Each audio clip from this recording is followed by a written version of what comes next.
ప్రతిపక్షం ప్రజాపక్షం వహించకుండా అభివృద్ధిని అడ్డుకునే ప్రతి నాయకుడి పాత్ర పోషిస్తున్నదని ఏపీ మంత్రి నారా లోకేష్ విమర్శించారు. పీపీపీ విధానంలో వైద్యం విద్యపై వైసీపీ చేస్తున్న ప్రచారాన్ని ఖండిస్తూ లోకేష్ ఈ వీడియోను తన సామాజిక మాధ్యమం ఎక్స్ లో పోస్ట్ చేశారు. పీపీపీ విధానంలో పేద వైద్య విద్యార్థులకు మెడికల్ సీట్లు, సూపర్ స్పెషాలిటీ వైద్యం విద్య పేదలకు కార్పొరేట్ స్థాయి సూపర్ స్పెషాలిటీ వైద్య సేవలు అందుబాటులోకి వస్తాయని లోకేష్ అన్నారు.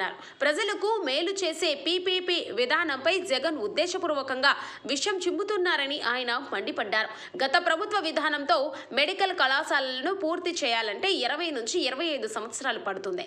అదే పీపీపీ విధానంలో అయితే 2-3 సంవత్సరాల్లోనే మెడికల్ కళాశాలలు అందుబాటులోకి వస్తాయని, పేద విద్యార్థులకు మెడికల్ సీట్లు అందుబాటులోకి రావడంతో పాటు పేదలకు సూపర్ స్పెషాలిటీ వైద్య సేవలు అందుతాయని ఆయన వివరించారు. ప్రతిపక్షం అంటే ఏమిటి, ప్రతిపక్షం ఎలా ఉండాలి, ఎలా వ్యవహరించాలి అనే దానిపై విమర్శనాత్మకంగా లోకేష్ పోస్ట్ చేసిన వీడియో ఇప్పుడు సామాజిక మాధ్యమాల్లో వైరల్ అవుతుంది. విద్రోహ శక్తులు ఎన్ని కుట్రలు చేసినా నవ్యాంధ్ర, స్వర్ణాంధ్ర వైపు నడవడం ఆగదని ఆయన పేర్కొన్నారు.